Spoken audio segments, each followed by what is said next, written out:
তোমাদেরকে ধন্যবাদ যে আজকে আবার তোমরা এসছো এই সময়ে ক্লাস করছো এবং দীর্ঘদিন পরে আবার এই ধর্মের ক্লাসটি শুরু করেছি।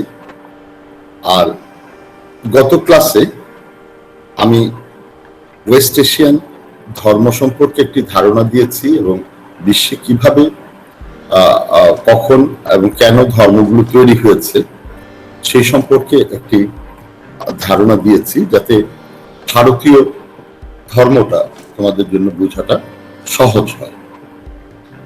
এবং সেদিক থেকে আমি আরেকটু যদি ওয়েস্ট এশিয়া সম্পর্কে আরেকটু ধারণা, যে কথাগুলো আমি বলতে পারিনি সেই সময়, কেননা আমি লেকচারটা শেষ করেছিলাম ওয়েস্ট এশিয়াতে, বিশেষ করে পারস্য সভ্যতা যখন জোরাস্ট্রারিজমের বিকাশ ঘটেছে এবং সেই জায়গাটা আমি শেষ করে দিয়েছি। একটি কথা এখানে বলে রাখা দরকার যে শুরুর দিকে ওয়েস্ট এশিয়াতে যে গডদের কল্পনা করা হয়েছে তারা ছিল হাইব্রিড ফর্ম, অর্থাৎ মানুষ ও প্রাণী বা পাখি তার সমন্বয়ে একটি গডের আকৃতি তারা কল্পনা করেছিল। গ্রাজুয়ালি অ্যারাউন্ড 1000 BC পরে আমরা দেখি যে তারা অনেকটাই হিউম্যান ফর্মের দিকে চলে আসে এবং এটা খুব ভালোভাবে চলে আসে দুটি সভ্যতায়। একটি হচ্ছে গ্রিক সভ্যতা, আরেকটি হচ্ছে রোম সভ্যতায়।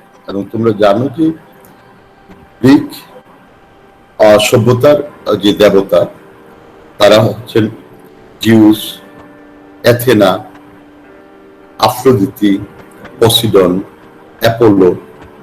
এদেরকে কমপ্লিটলি হিউম্যান ফর্মই দেখিয়েছে। আবার রোমান সভ্যতার যে দেবতা সেটা হচ্ছে জুপিটার, মিনার্ভা, ভেনাস, নেপচুন, এরাও হিউম্যান ফর্ম।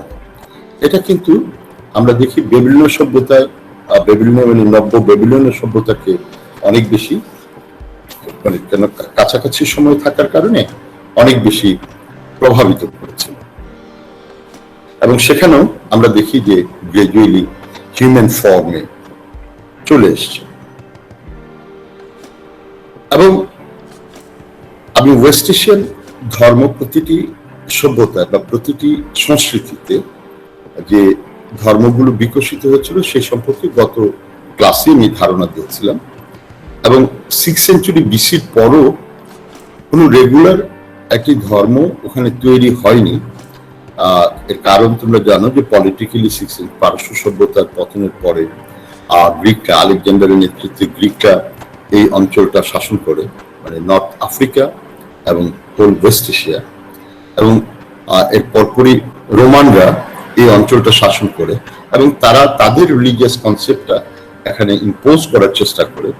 ফলে আমরা দেখি যে দেব দেবীর পূজা ইসলাম আবির্ভাবের পূর্ব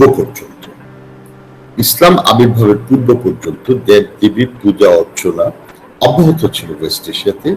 এবং প্রতিটি গোত্রেরই এক একটি গড বা গডেস ছিল এবং প্রতিটি গোত্রই তাদের গড এবং গডেসের শ্রেষ্ঠত্বকে নিয়ে কনফ্লিক্টে লিপ্ত হয়েছে। তো এই বিষয়গুলো কিন্তু কন্টিনিউয়াসলি সেখানে ছিল। ওয়েস্ট এশিয়ান এই পার্সপেক্টিভটা তোমাদের জানার প্রয়োজন এই জন্য যে ওয়েস্ট এশিয়া এবং সাউথ এশিয়া ভারতীয় ধর্ম কোনো না কোনো ভাবে একটি আরেকটির দ্বারা কোনো না কোনো ভাবে প্রভাবিত হয়েছে। আমরা আজকের ক্লাসটা হচ্ছে ভারতীয় ধর্ম। এখন ভারতীয় ধর্মটাকে যখন আমরা দেখব, মূল জায়গাটাই কিন্তু হচ্ছে বৈদিক রিলিজিয়ান এবং পোস্ট বৈদিক রিলিজিয়ান। ভারতীয় ধর্ম বোঝার জন্য তোমাদেরকে জানা দরকার যে বৈদিক রিলিজিয়ান, যেটাকে আমরা হিন্দু ধর্মের সাথে রিলেট করি এবং হিন্দু ধর্মাবলম্বীদের কি আমরা বুঝি, কিন্তু হিন্দু ধর্মটা এখানে কিন্তু বৈদিক পিরিয়ডে যেভাবে বিকশিত হয়েছে, পৌরাণিক পিরিয়ডে কিন্তু একইভাবে বিকশিত হয়নি, এটা কিন্তু ডিফারেন্ট ফর্মে। মানে পৌরাণিক ধর্মটা কিন্তু প্রাধান্য পেয়েছে ব্রহ্মা, বিষ্ণু এবং শিব, আর বৈদিক ধর্মের প্রাধান্য হচ্ছে ইন্দ্র, বরুণ, মিত্র, এরা হচ্ছে মোস্ট ইম্পর্টেন্ট গড। আমি একটু পরেই বৈদিক গডদের সম্পর্কে আমি বলছি। এবং আরেকটি বিষয় তোমাদের মনে রাখতে হবে, এই যে বৈদিক এবং পৌরাণিক ধর্মের মাঝখানে একটি কনসেপ্ট ডেভেলপ করেছিল, সেটা হচ্ছে উপনিষদ। তো এবং এই পৌরাণিক ধর্ম কিন্তু বৈদিক রিলিজিয়নটাকে অনেকভাবে প্রশ্নবিদ্ধ করেছিল এবং বৈদিক ধর্মের চর্চাটাকে নানাভাবে প্রশ্নবিদ্ধ করে আত্মা এবং প্রাণের ধারণাটাকে আলাদা করে দিয়েছিল।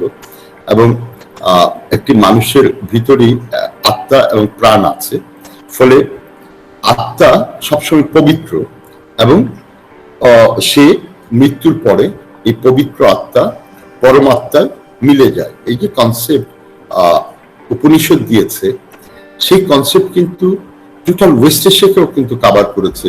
তোমরা যদি আহুর মাজদার জোরাস্টারিজমে যাও, সেখানে আহুর মাজদা কি করবেন, শেষ দিন তা অহিরমানকে পরাজিত করে, এবং তার সাথে ছিল মিথ্রাস, আহুর মাজদা এবং মিথ্রাস মিলে অহিরমানকে মানে অশুভ শক্তিকে পরাজিত করে ফাইনালি সকলকে আবার ওই প্রাণ দিবেন এবং জীবিত করবেন। যে আত্মা এবং প্রাণের ধারণাটা এই উপনিষদে এসছিল, বৈদিক উপনিষদ, এরপরে হচ্ছে পৌরাণিক কনসেপ্ট গুলো। এবং ভারতে একটি হচ্ছে গড এন্ড গডেসের বা ঈশ্বরের বিশ্বাসের পাশাপাশি কিন্তু ভারতের ধর্মে আরেকটি নতুনত্ব ছিল, সেটা হচ্ছে সংযম ধর্ম। একটা হচ্ছে জৈনিজম, আরেকটা হচ্ছে বুদ্ধিজম। এবং এই দুটি রিলিজিয়ান আবার ঈশ্বরে সেই অর্থে বিশ্বাস করে না, যদিও তোমরা পরবর্তীতে গ্রাজুয়াল ডেভেলপমেন্টে দেখবা যে তারাও কম বেশি ঈশ্বরে বিশ্বাস করেছে। ফলে ভারতীয় ধর্মটা বোঝার জন্য তোমাকে একটি কমপ্লেক্স বা একটি মানে কমপ্লেক্স কনসেপ্টের মাধ্যমে বুঝতে হবে। আর তোমাকে বুঝতে হবে, তোমাদের বুঝতে হবে যে গ্রাজুয়াল ডেভেলপমেন্টে ভারতীয় প্রেজেন্ট ধর্মটা আছে। ফলে একটা গ্রাজুয়াল ডেভেলপমেন্ট ছিল এবং সে কারণেই মানে একেবারে আদি থেকে শুরু করে বর্তমান সময় পর্যন্ত ভারতীয় ধর্মটাকে আমরা অনুধাবন করব। আমার গত লেকচারটায়, যেটা late phase of Bronze Age, সেখানে এরিয়ানদের মাইগ্রেশন নিয়ে আমি আলাপ করেছি। তোমরা সেটা একটু ওখান থেকে দেখে নিও, কেননা এখানে আমি যদি আলাপ করি এটা রিপিট হয়ে যাবে। তো সেই জন্য এই জায়গায় প্রি বৈদিক ভারতের ধর্মটা কিরকম ছিল।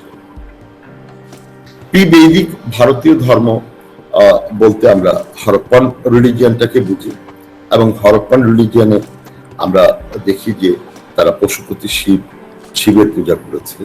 আমরা দেখি শিবলিঙ্গ এবং গৌরী পট্টের পূজা তারা করেছে।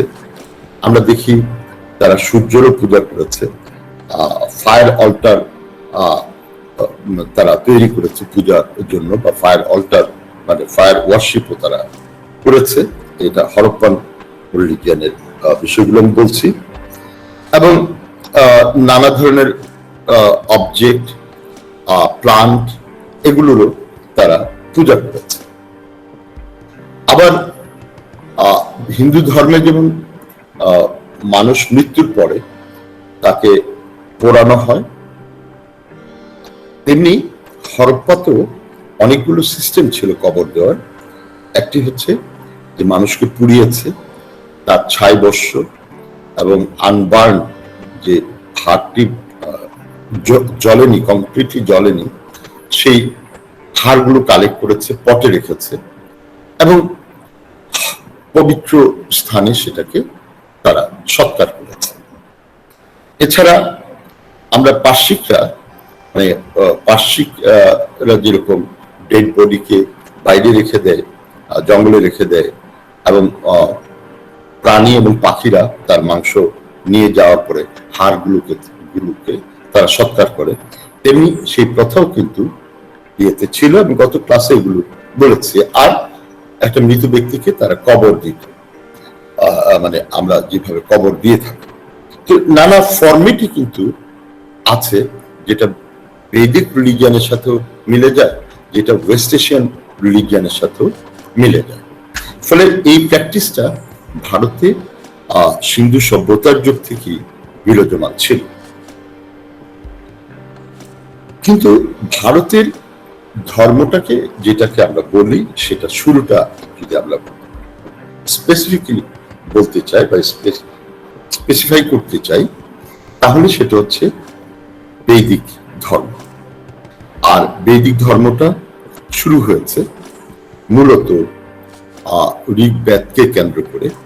তোমরা জানো যে 4টি বেদ আছে, ঋগ্বেদ, সামবেদ, যজুর্বেদ এবং অথর্ববেদ।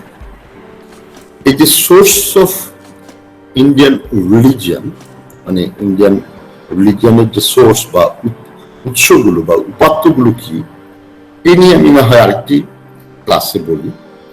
তবে শুধু প্রাথমিকভাবে জানো যে ঋগ্বেদ মানে এটা হচ্ছে যে বৈদিক গডদের প্রশংসা করে কতগুলো হাইমস তৈরি করেছে, পংক্তি তৈরি করেছে, তাই না?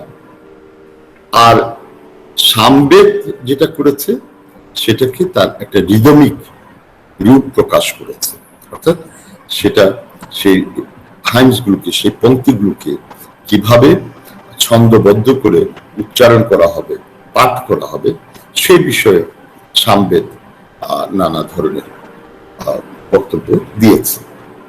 আর যজুর্বেদ হচ্ছে যে একটি রিচুয়াল, একটি যজ্ঞ কিভাবে করবে, কোনটা আগে করবে, কোনটা পরে করবে, কোন গডের জন্য কি রিচুয়াল হবে, এবং তার পূজার জন্য কি কি উপকরণ লাগবে, সেটা একটা তার উপরে যজুর্বেদটা দাঁড়িয়ে আছে।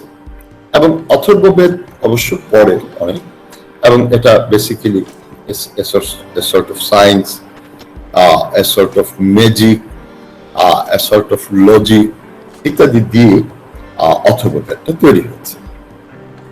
ফলে ঋগ্বেদ হচ্ছে এখানে মোস্ট ইম্পর্টেন্ট, যেখানে আমরা টোটাল গডদের সম্পর্কে জানতে পারি। এখন বৈদিক ধর্মটা বলা হয়ে থাকে 1500 বিসিতে শুরু হয়েছে। কেউ কেউ হয়তো এটাকে আরো 200 বছর বাড়িয়ে দেয়, তবে 1500 বিসিতে শুরু হয়েছে ধর্মটা, এটুকু আমরা বলতে পারি। কিন্তু এই যে 4টি বেদের কথা বললাম, এগুলো কিন্তু 1500 বিসিতে লেখা হয়নি, এগুলো লেখা হয়েছে অনেক পরে, মেবি 1st-2nd সেঞ্চুরি বিসিএডিতে এগুলো লেখা হয়েছে। তাহলে কি হচ্ছে যে যুগ ধরে, এই যে দীর্ঘ সময়, 1000 বছর ধরে একজন পৃষ্ঠের থেকে আরেকজন পৃষ্ঠ, তারপর তার শিষ্য, তারপরে পৃষ্ঠ, এভাবে করে এই বৈদিক মানে ধর্মটা বা বৈদিক কনসেপ্টটা বা বৈদিক গডদের কনসেপ্ট, তার মন্ত্রগুলো লিখা মানে হ্যান্ড ওভার হয়েছে। ফলে বৈদিক রিলিজিয়ানটা হচ্ছে বেসিক্যালি একটা প্রিস্টলি এফোর্ট এবং পুরোহিতদের একটা সম্মিলিত প্রচেষ্টার একটি ফসলই হচ্ছে বৈদিক ধর্ম। এবং তোমরা জানো যে এই ক্রেডিটটা দেওয়া হয়ে থাকে আর্যদের, এরিয়ান, এবং এরিয়ান সম্পর্কে আমি গত ক্লাসে বলেছি যে whether they are from inside or from outside, এই কথাটা আমি গত ক্লাসে এক্সপ্লেন করেছি। এবং এই এই পংক্তিগুলো মোস্টলি হচ্ছে প্রশংসামূলক এবং আবহাওয়া, জলবায়ুর একটি বিবরণও তার সাথে জুড়ে দেওয়া হচ্ছে, বা প্রকৃতি, গাছপালা ইত্যাদির বিবরণও তার মধ্যে দেওয়া আছে পংক্তিগুলোতে, হ্যান্ডসগুলোতে। ফলে বৈদিক থট, বৈদিক বিলিফস, বৈদিক প্র্যাকটিস এগুলো এবং তার তার সৃষ্টি জগৎ সম্পর্কে মেটাফিজিক্যাল যে স্পেকুলেশন আছে, সৃষ্টি জগৎ কিভাবে তৈরি হয়েছে, গ্রহ নক্ষত্র কিভাবে তৈরি হয়েছে, সেগুলো সম্পর্কে এই যে চিন্তা এবং তার স্যাক্রিফাইস মানে যজ্ঞ করার যে প্রথাগুলো ছিল, এগুলো সবই হচ্ছে প্রিমিটিভ এবং এ সর্ট অফ আনসফিস্টিকেটেড। এখন যেমন খুব সফিস্টিকেটেড, খুব ডেকোরেটেড ভাবে আমরা করি, সেগুলো এরকম ডেকোরেটেড না, আনসফিস্টিকেটেড, প্রিমিটিভ। এখানে বিশ্বাসটা মোর ইম্পর্টেন্ট, বিশ্বাসটাই ছিল মোর ইম্পর্টেন্ট। এবং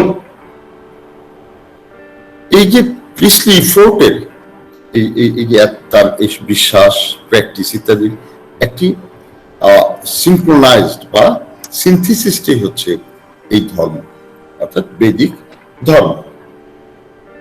এখন এই ধর্মের মূল পার্সপেক্টিভ কি ছিল, মূল বিষয় কে গাইড করেছে? অল সর্ট অফ লুমিনারিস, মানে গ্রহ নক্ষত্র যেগুলো আমাদের বিশ্ব ব্রহ্মাণ্ডে আছে, সেগুলি মূলত তাদেরকে গাইড করেছে। এবং কেন গাইড করেছে? এগুলো একটা ফিক্সড কোর্স আছে, যেমন চন্দ্র উঠবে, তারপর পূর্ণিমা হবে, তারপর অমাবস্যা হবে, একটা ফিক্সড নিয়মের মধ্যে চলে। সূর্য উঠবে এবং সূর্য ডুবে যাবে, গ্রহ নক্ষত্রগুলো কখনো কখনো আলোকিত করবে ইত্যাদি। ফলে এই ফিক্সড যে নিয়ম, যে নীতিতে, যে প্রকৃতির যে নীতিতে তারা চলে, সেটি তাদেরকে আকৃষ্ট করেছে। এবং যখন এরা কেন এটা করে এবং কিভাবে এটা করে, তার কোনো সায়েন্টিফিক ব্যাখ্যা দিতে পারেনি, তখনই তার উপরে তারা দেবত্ব আরোপ করেছে।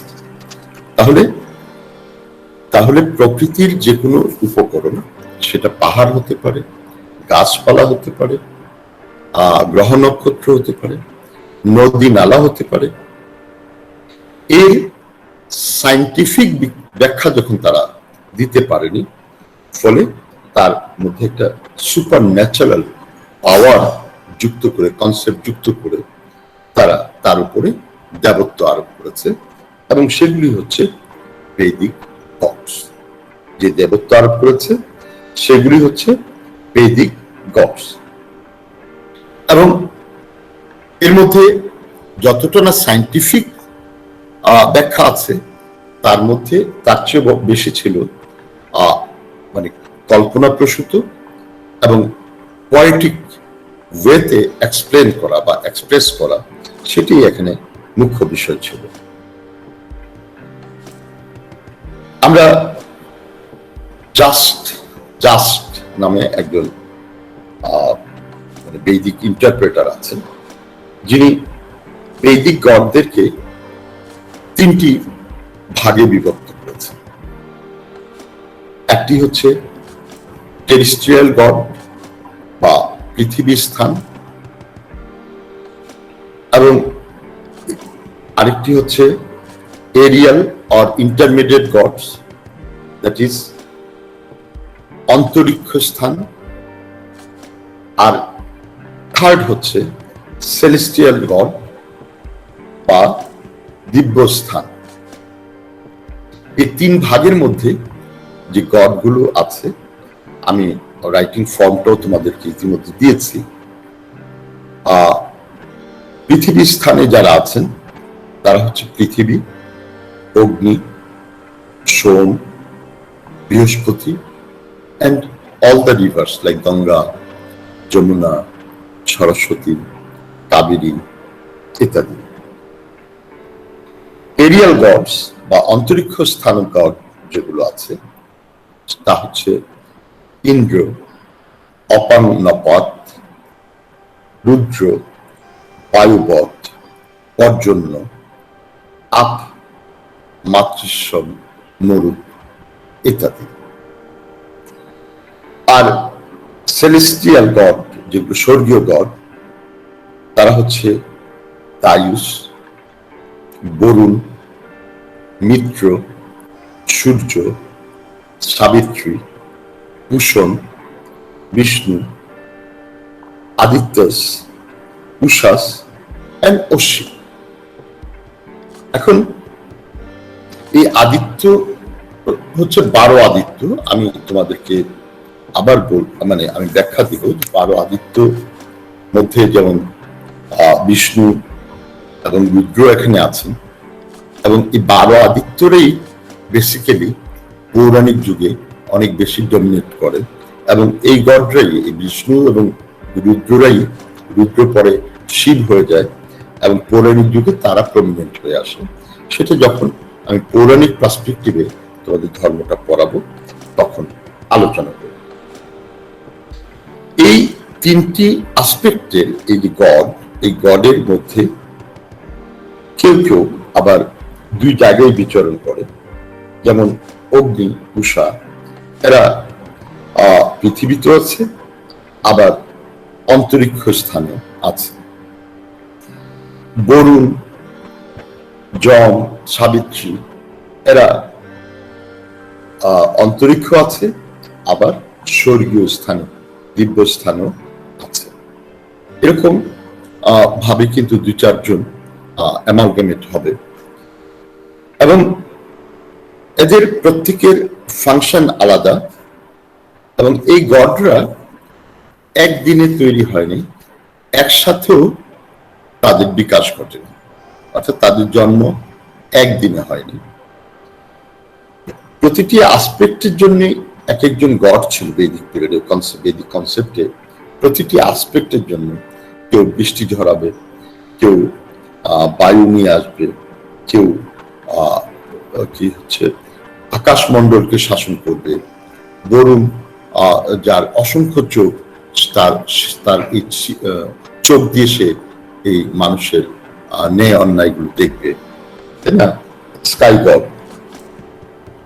এরকম এক একটি প্রোগ্রামের জন্য বা এক একটি আসপেক্টের জন্য এক একজন গড।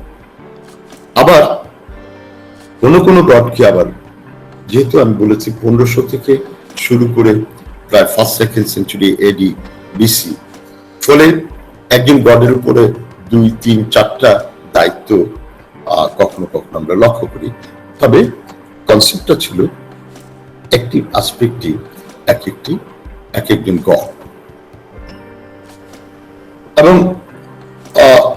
অসংখ্য নাম পাওয়া যাবে। তবে in total most prominent were 33, 33 জন ছিল, এবং এরা সকলেই জন্ম নিয়েছে, কিন্তু এবং সকলেই ইমর্টাল। এবং বৈদিক কনসেপ্টে বলা হচ্ছে যে অগ্নি এবং সাবিত্রীর আশীর্বাদে এই ইমর্টাল, তাদের অমরত্ব এসেছে। আবার পৌরাণিক পিরিয়ডে এসে তাদের অমরত্বের কাহিনী হবে যে অমৃত পান করে তারা অমর হয়েছে। পৌরাণিক পিরিয়ডটা আলাদা, কিন্তু এখানে অগ্নি এবং সাবিত্রীর আশীর্বাদই তারা অমরত্ব পায়।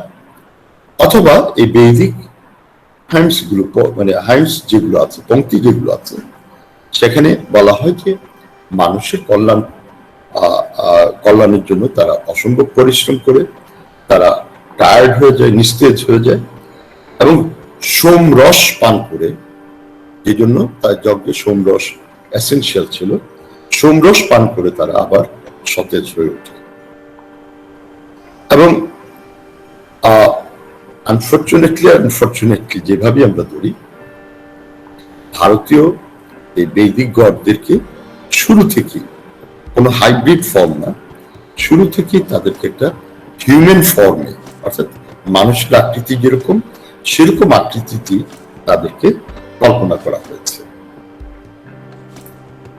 এবং তারা সাধারণত আকাশে ঘুরে বেড়ায়, এবং এই ঘোরার সময় তারা কখনো কখনো তাদের নিজেদের বাহনও ব্যবহার করে, কার ব্যবহার করে, এবং তাদের এক একজনের যেমন এক একটা বাহন আছে, যেমন ইন্দ্রের বাহন হচ্ছে হস্তি বা হাতি ইত্যাদি।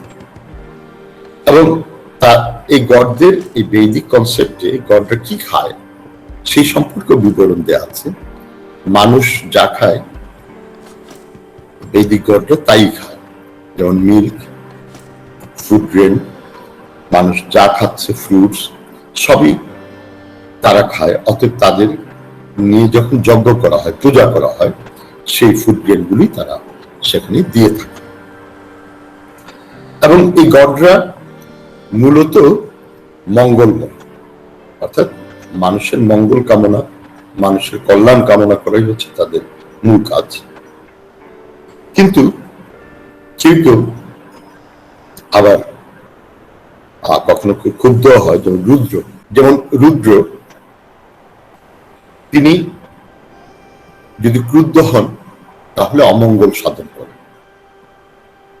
অ্যানাদার গড ইজ অশ্বিন, তিনি রোগ যেমন ছড়াতেও সাহায্য করেন যদি ক্রুদ্ধ হয় গডরা, আবার মানুষকে হিলিং এ অর্থাৎ রোগ সারাতেও সাহায্য করেন অশ্বিন, তাই না?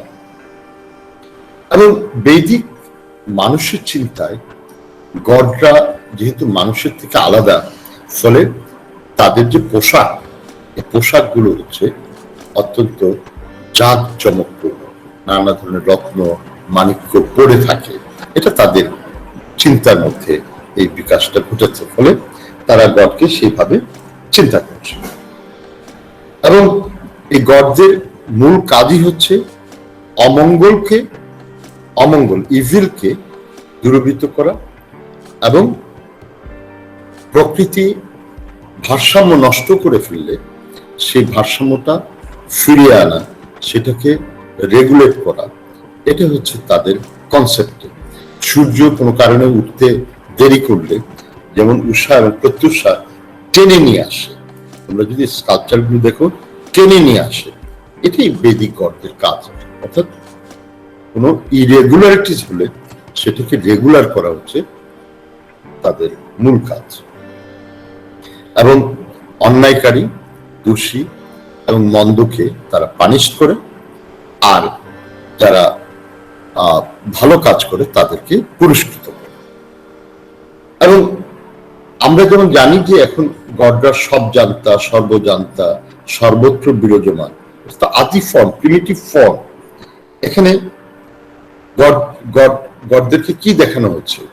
মানুষ হচ্ছে বেশি শক্তিশালী, কিন্তু এখন যে ঈশ্বর সম্পর্কে আমাদের যে ধারণা যে অসম্ভব শক্তিশালী, সেরকম না, শক্তিশালী, স্ট্রেংথ, তাদের শক্তি আছে এবং দে আর নলেজেবল, তারা মানুষের থেকে একটু বেশি জানেন এবং তারা সবকিছু তাদের অধিকারে আছে এবং তারা সত্যটাও জানেন এবং এবং এই তাদের ক্ষমতা বলে তারা মানুষের অনেক কল্যাণ করে থাকে।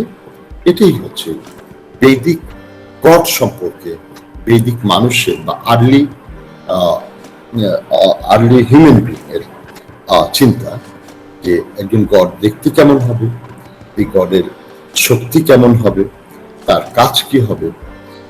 এবং যেহেতু এটা আদি সোসাইটি, আমাদের মতো বর্তমানের মতো একটা কমপ্লেক্স বা ট্রিকি সোসাইটি না, ফলে গডদের মধ্যে এই বৈশিষ্ট্যগুলো তখনও আসেনি। কেননা তোমরা জানো যে প্রকৃতি মানে বিনা প্রশ্ন, মানে পাপীকেও চাঁদের আলো দেয় এবং যে ভালো তাকেও চাঁদের আলো দেয়। তাহলে চাঁদের কাজই হচ্ছে আলো দেওয়া, সূর্যের কাজই হচ্ছে আলো দেওয়া, উত্তাপ দেওয়া, তাই না? ফলে তখন পাপ বলে তেমন কিছু ছিল না। তাদের প্রত্যাশা ছিল তাদের যেন ভালো পানি, কৃষিকাজের জন্য পর্যাপ্ত পানি থাকে, তাদের প্রত্যাশা ছিল যেন উর্বর ভূমি থাকে, তাদের প্রত্যাশা ছিল তাদের ফসল যেন ভালো হয়, তাদের ফল গাছগুলোতে যেন ফল ভালো ধরে এবং তারা যেন ভালোভাবে সেগুলো হারভেস্ট করে নিয়ে আসতে পারে। ওদের ডিমান্ডও খুব সিম্পল ডিমান্ড, কোটি কোটি টাকার ডিমান্ড না। ফলে এদের গড় হচ্ছে সিম্পল অতি অল্পতেই তাদেরকে তুষ্ট করা যেত, সম্ভব ছিল। তাদের ঘরের খাবার দাবার ইত্যাদি দিয়ে এই গড়দেরকে তুষ্ট করা যেত। এবং প্রকৃতি যেমন অর্থাৎ মানুষের সকল কর্মকাণ্ডকে কোনো না কোনো ভাবে ভালো করে দেয়, তারা বিশ্বাস করে এটা প্রকৃতি না, এই গড়রাই আসলে তার এই কল্যাণগুলো সাধন করেছে। ফলে বৈদিক বিশ্বাস এটা অত্যন্ত সাদামাটা একটা জীবন এবং জীবিকার ক্ষেত্রে এই গড়দের কনসেপ্টগুলো তৈরি হয়েছে। তো নেক্সট ক্লাসে আমি তোমাদেরকে বৈদিক ধর্মটা বিকশিত হচ্ছে বেসিক্যালি তাদের যজ্ঞ প্রথার মাধ্যমে এবং স্যাক্রিফাইস যজ্ঞ, এবং এই যজ্ঞটাই হচ্ছে মূলত বৈদিক রিলিজিয়ন, যেহেতু এটা একটা ভিন্ন আসপেক্ট যজ্ঞ। এবং সেটা যদি আমি আলোচনা করতে যাই ক্লাসটা অনেক বেশি লেন্দি হয়ে যাবে। তো নেক্সট ক্লাস থেকে গ্রাজুয়াল ডেভেলপমেন্ট অফ বৈদিক স্যাক্রিফাইস মানে বৈদিক যজ্ঞ সম্পর্কে তোমাদের ধারণা। তোমাদের যদি কোনো প্রশ্ন থাকে আমাকে করতে পারো, এবং এতক্ষণ আমাকে শুনেছ এবং এইরকম একটি কঠিন অবস্থায় তোমরা উপস্থিত হয়েছে, আমার ভালো লেগেছে। তো তোমরা এই ক্লাসটি বোঝার জন্য আগের লেকচারগুলো যদি একটু ফলো করো তাহলে বুঝতে পারবে যে এটা মানে এই লেকচারটা বুঝতে পারবে।